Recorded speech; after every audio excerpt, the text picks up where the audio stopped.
হিন্দু মুসলিম করে দিয়েছেন আবার। কেন? সামনে ইলেকশন আছে, বিহার ইলেকশন। সিকিউরিটি ফেলিয়ার কেন? ইন্টেলিজেন্স ফেলিয়ার কেন? কোথায় ছিল আমাদের ইন্টেলিজেন্স ব্যুরো? কোথায় ছিল আমাদের সিকিউরিটি? কোথায় ছিল আমাদের মিলিটারি? কোথায় ছিল সবাই? তখন সব চোখ বন্ধ হয়ে যায়। তখন ময়ূক রঞ্জন ঘোষ কোথায় থাকে? ডলার রেকর্ড ব্রেক করে দিয়েছে। আপনারা বললেন আমরা টেরোরিজম শেষ করে দিব, বারবার কেন হচ্ছে? কেউ কোশ্চেন করছে না কেন সিকিউরিটির ব্যাপারে? পুলওয়ামা কেন হলো? পহেলগাম কেন হলো? এটা কার ফেলিয়ার? কেন এখন বলা হচ্ছে মুসলমানরা টেরোরিস্ট আছে? আপনারা ভারতবর্ষকে বিভাগ করতে চেয়েছেন। জিজ্ঞেস করুন কোথায় আছে ডেভেলপমেন্ট, জিজ্ঞেস করুন কোথায় পেট্রোল দাম চলে যাচ্ছে, জিজ্ঞেস করুন চাকরি কোথায়। আপনারা অন্ধভক্ত হয়ে গেছেন কেন? শুধু পয়সার জন্য দেশকে শেষ করে দিচ্ছেন। গরিবরা মরে যাচ্ছে, কিষান ভাইরা আত্মহত্যা করে দিচ্ছে। We are going towards a very bad end. শুধু হিন্দু মুসলিম, হিন্দু মুসলিম, হিন্দু মুসলিম। যারা সেকুলার সবাইকে ভারত ত্যাগ করতে হবে, তবে হিন্দুরাও ভারত ত্যাগ হয়ে যাবে অনেক। ভাই বেশিরভাগ হিন্দুরা তো সেকুলার। হ্যাঁ, ও কি বলতে চেয়েছে? সব হিন্দুরা কি কমিউনাল আছে? বেশিরভাগ হিন্দুরা সেকুলার আছে। তোরা সবাইকে ভারত ত্যাগ করতে হবে। যত মুসলমান আছে সবাইকে ভারত ত্যাগ করতে হবে। যত খ্রিস্টান আছে সবাইকে ভারত ত্যাগ করতে হবে। যত জৈন আছে, শিখ আছে, সবাইকে ভারত ত্যাগ করতে হবে। শুধু একা থাকবে এখানে ময়ূক রঞ্জন ঘোষ, আর কেউ থাকবে না। আর ওর মতন যত লোক আছে যাদের ও তালওয়া চাটাই করে, ওরা সবাই থাকবে এখানে। বুঝতে পেরেছেন ব্যাপারটা? ওরা কি চেয়েছে? ভারতকে আবার একটা বিভাগ করার জন্য। এইরকম যত জার্নালিস্টরা আছে, ময়ূক রঞ্জন ঘোষের মতন যত জার্নালিস্টরা আছে, এখন যা করে রাখছে, এরা ভারতের আবার একটা বিভাজন করে দিবে। 1947-এ একটা বিভাজন হয়েছিল, 1947 সালের পরে আবার এরা চেয়েছে 2025 বা 2026-এ আবার একটা বিভাজন করার চেষ্টা, এই চক্রান্ত চালাবার চেষ্টা করছে। ওরা চেয়েছে একটা কমিউনাল ভারত হোক, যেখানে শুধু ওদের মতন কমিউনাল লোক থাকবে, যেটাতে সেকুলার হিন্দুরাও থাকবে না। এই ওদের চক্রান্ত আছে, এটা মানা যাবে না। ও বলছে কি সেকুলার শব্দটা সরিয়ে দিতে হবে। ওর বাপেরই আছে, যখন যা চাইবে তাই করে দেবে নাকি? সংবিধানকে চেঞ্জ করার জন্য পার্লামেন্টে নিয়ে আসতে হবে। পার্লামেন্ট থেকে, লোকসভা থেকে বিল পাস করার পরে তবে রাজ্যসভায় যাবে, তারপরে ওটা পাস হবে, আপনার প্রেসিডেন্ট সই করবে। এত ইজি, এত সহজ নেই ভাই, এত সহজ নেই। আর এটা ডেমোক্রেটিক স্টেট আছে, it is not a Republic state, it is not a fundamental state. We are staying in a democratic state. এখানে ডেমোক্রেসি চলে। ওরা ডেমোক্রেসিটাও শেষ করে দিতে চেয়েছে। ওরা ভোটিং রাইট নিয়ে নিতে চেয়েছে যত সেকুলার লোক আছে সবার। কিন্তু এইসব করতে পারবে না। এখন ময়ূক রঞ্জন ঘোষের বিরুদ্ধে কেস হয়ে গেছে, এবার ওকে কোর্টে জবাব দিতে হবে। এটা খুবই দুঃখের ব্যাপার। আমি আপনাদের চ্যানেলের মাধ্যমে আমাদের রাজ্যের মুখ্যমন্ত্রী, আমাদের রাজ্যের গৃহমন্ত্রী, আমি সবাইকে অ্যাপিল করব, আর রাজ্যের যত এনজিওস আছে, যত হিউম্যান রাইটস এনজিও আছে, সবাইকে আমি অ্যাপিল করব কি আপনারাও ওর বিরুদ্ধে কেস করুন, হাইকোর্টে টেনে নিয়ে আসেন, যদি দরকার পড়ে সুপ্রিম কোর্টে টানুন। 2014 বছর থেকে আপনি দেখবেন, 2014 বছরের আগে এই বিজেপি পার্টি তখন বলেছিল আমাদেরকে ভোট দিন, আমরা ডেভেলপমেন্ট নিয়ে আসবো, আমরা পেট্রোলের দাম অনেক কম করে দিব, প্রায় 45 টাকা করে দেব, তখন 65 ছিল প্রায়। আমরা গ্যাসের দাম 450 করে দেব, তখন 600 650 টাকা ছিল গ্যাস। আমরা ডলারের দাম নিয়ে চলে আসবো 40-45 টাকা, ডলারের দাম তখন ছিল ওই রকমই 65-70 টাকা এরকম। আমরা আচ্ছে দিন নিয়ে আসবো, আর প্রত্যেক বছর লোকদেরকে যত চাকরি আছে 2 কোটি চাকরি প্রত্যেক বছর দিব। ওর ছাড়া এই বলেছিল কি আমরা 15 লাখ টাকা সবার অ্যাকাউন্টে নিয়ে আসবো, সুইস ব্যাংক অ্যাকাউন্টে যত 2 নম্বর পয়সা আছে সব পয়সা আমরা তুলে নিয়ে আসবো। এটা যখন নিয়ে আসবো এত টাকা থাকবে কি ওই পয়সা দিয়ে আমরা যত গরিব মানুষ আছে সবাইকে 15 লাখ টাকা দিব। এটা 2014 বছর হয়ে গেছে, তারপরে আবার 2020 বছর আবার ইলেকশন হয়েছে। তো ওই ইলেকশনে কি বললো, আমরা টেরোরিজম শেষ করে দিব, 370 আমরা নিয়ে আসছি, আমরা টেরোরিজম শেষ করে দিব। আপনারা একটা জিনিস দেখবেন, যত কথা এরা বলতে রেখেছে তখন প্রথম থেকে সবটাই মিথ্যে মিথ্যে মিথ্যে মিথ্যে ছাড়া আর কিচ্ছু নেই। গ্যাসের দাম এখন কি হয়ে গেছে, পেট্রোলের দাম কি হয়ে গেছে, চাকরি দেওয়ার কথা তো দূর কথা।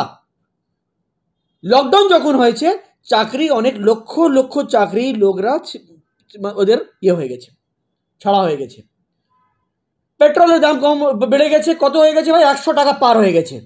ডলার রেকর্ড ব্রেক করে দিয়েছে, রেকর্ড ব্রেক। জিডিপি সবথেকে খারাপ হয়ে গেছে আমাদের থেকে বেটার তো বাংলাদেশ মতো কান্ট্রি রয়েছে এখন। কি অবস্থা, আপনি কি বলতে চেয়েছেন? বারবার বোকা বানান, ভক্তরা শুধু আপনাদেরকে ভোট দেয়, ব্যাপারটা কি?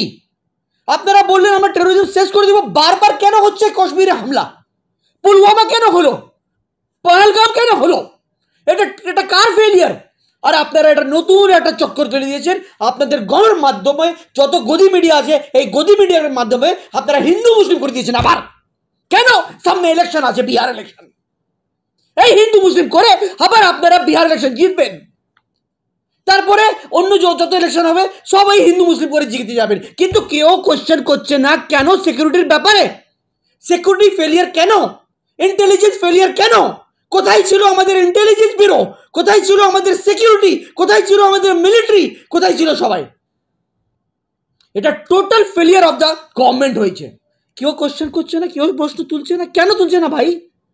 যত গণ আছে সাংবাদিকরা আছে এই কথা তুলছে না কেন? আপনারা বলছেন মুসলমান হিন্দুর নাম নিয়ে মারা গেছে, খুব খারাপ হয়েছে, অনেক খারাপ হয়েছে, আমিও বলছি খারাপ হয়েছে। মারুন, ধরে গুলি মেরে দিন রাস্তার মধ্যে, মাঝখানে সবার লোকদের মধ্যে গুলি মেরে দিন ওই রকম লোকদেরকে, যত টেরোরিস্ট আছে ধরুন আগে। কিন্তু হিন্দু মুসলিম করবেন না, প্লিজ প্লিজ করবেন না। জুনায়েদ খানকে যখন মারা হয়েছিল কে মুসলমানরা হিন্দু মুসলিম করলো? পেহলু খানকে যখন মারা হয়েছে কে হিন্দু মুসলিম করলো? যখন ওই মাদ্রাসার বাচ্চাদেরকে ধরে ধরে মারা হলো, বা যদি গরুর জন্য মারা হয়েছে, কি হিন্দু মুসলিম করলো? কেউ করেনি। তখন তো বলেনি কি হিন্দুরা টেরোরিস্ট আছে কেউ। কেন এখন বলা হচ্ছে মুসলমানরা টেরোরিস্ট আছে? এই চক্রান্তটা শেষ করে দিন। আপনারা ভারতবর্ষকে বিভাগ করতে চেয়েছেন, এটা খুব খারাপ ব্যাপার, এটা করুন না। আপনাদেরকে রিকোয়েস্ট করছি এইসব চক্রান্ত শেষ করে দিন ভাই। ডেভেলপমেন্টের কথা বলুন, জিজ্ঞেস করুন কোথায় আছে ডেভেলপমেন্ট, জিজ্ঞেস করুন কোথায় পেট্রোল দাম চলে যাচ্ছে, জিজ্ঞেস করুন চাকরি কোথায়, চাকরি কোথায় ওদেরকে আপনি গভর্নমেন্টকে জিজ্ঞেস করুন।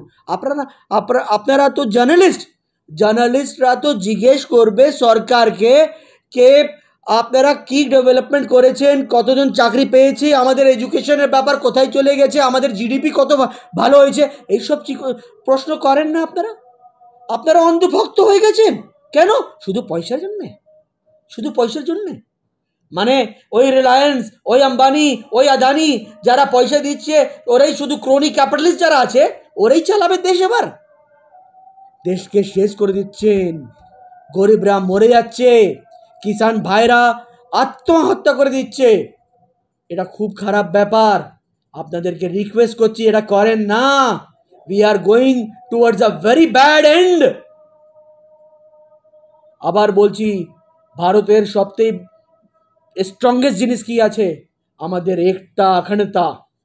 আমি আপনাদের সংবাদ মাধ্যমে আপনাদেরকে রিকোয়েস্ট করছি সবাই একসঙ্গে মিলে, যেমন আমাদের পুরখরা করেছিল, হিন্দু মুসলিম শিখ ইসাই ভাই ভাই হয়ে একসঙ্গে হয়ে ইংরেজ থেকে লড়াই করে দেশকে আজাদ করেছিল।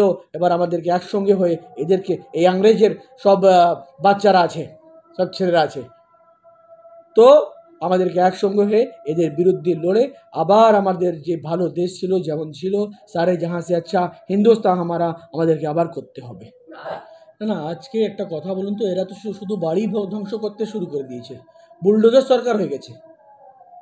ইউপিতে যেভাবে বুলডোজার চালিয়ে দিচ্ছে, কে এটা কি আমাদের সংবিধান ওদেরকে দিয়েছে?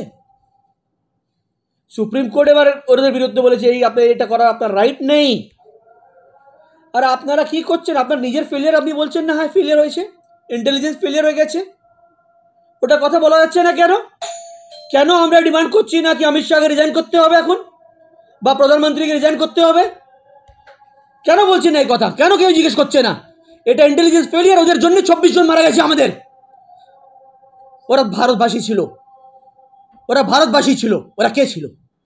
শুধু আপনারা হিন্দু হিন্দু করছেন, ওদের মধ্যে না একটা আদিরও ছিল যা মুসলমান ছিল, যে বাঁচাবার চেষ্টা করেছিল, যে ওই টেররিস্টের বন্দুক ধরে নিয়েছিল, ওকেও মেনে দিল। এবার কি বলবেন? তারপরে যত ট্যুরিস্টরা ওখানে ছিল এই অ্যাটাকের পর, যত ট্যুরিস্টদেরকে সাপোর্ট কারা করেছে? ওদেরকে বাড়ি দিয়েছে ঘরের জন্য, ওদেরকে গাড়ি দিয়েছে, ওদেরকে আসার জন্য যত যত খাবার দিয়েছে, থাকার জন্য সব সাপোর্ট দিয়েছে ওই কাশ্মীরিরা, ওই মুসলমানরা। এবার কি বলবেন? ওদেরকে কি বলবেন? কিছু বলার তো আপনার কাছে নেই। দেখুন, বারবার বলছি, এই প্রেম থাকবে যে প্রেমটা কাশ্মীরিরা দেখিয়েছে, কি ট্যুরিস্টদেরকে খাবার দিয়েছে, থাকার জায়গা দিয়েছে, সাপোর্ট পুরো করেছে, কি আপনাদেরকে বাড়ি পর্যন্ত পৌঁছে দিব। একজন বলল যে ঘোড়া চালাচ্ছিল, বিজেপি নেতার ছেলেকে বাঁচার জন্য বলল, স্যার আমি খাবো গুলি আগে, তারপরে আপনার কিছু হবে, কিচ্ছু হতে দিব না আপনার ছেলেকে। কে বলল? ওরা তো মুসলমান ছিল, কাশ্মীরি ছিল। এটা দেখছেন না কেন? কে আপনারা যত জার্নালিস্টরা আছে যারা এই গদি মিডিয়া চালাচ্ছে, দেখা যাচ্ছে না? চোখ বন্ধ হয়ে যায় তখন সব চোখ বন্ধ হয়ে যায়। তখন ময়ূক রঞ্জন ঘোষ কোথায় থাকে? চোখ বন্ধ করে দেয় নিজে নাকি? না কানটাও বন্ধ করে দেয়? ওসব দেখা যায় না? শুধু হিন্দু মুসলিম হিন্দু মুসলিম হিন্দু মুসলিম হিন্দু মুসলিম করে কতদিন থাকবে ভাই? সবার একদিন শেষ, সবার একদিন শেষ, এদেরও শেষ হবে। যত সাম্প্রদায়িক লোক আছে, যত সাম্প্রদায়িক এই যে সিস্টেম চালাচ্ছে এবার, এটা চলবে না, খুব বেশি দিন চলবে না, খুব শীঘ্রই আপনারা দেখবেন এরাও শেষ হয়ে যাবে। আমার নাম Rafez Siddiqui, president good human foundation, secretary all India Milli council, Kolkata district.